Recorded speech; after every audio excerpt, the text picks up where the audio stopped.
আমি কোনোদিন চাইনি কেউ একজন এসে আমাকে অসম্ভব ভালোবাসুক। সকাল বিকেল মাঝরাতে হুটহাট ফোন করে ভালোবাসি ভালোবাসি করে আমাকে এলোমেলো করে দিক।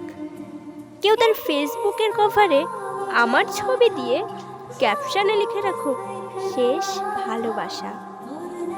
কোনো দিনই চায়নি কেউ আমাকে নিয়ে তার ডায়েরিতে অজস্র কবিতা লিখে রাখুক। আমি সব সময় চেয়েছি কেউ একজন আমার আকাশ হোক, নিঃসঙ্গতায় আমাকে আকাশের মতো সঙ্গ দিক।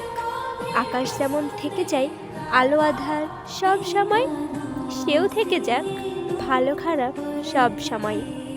প্রচণ্ড মন খারাপ হলে আমি যখন আকাশের দিকে তাকিয়ে থাকবো মন খারাপ করে, সে আমার পাশে এসে বসুক এবং ফিসফিস করে বলুক, প্রিয় অসম্ভব ভালোবাসি তোমায়।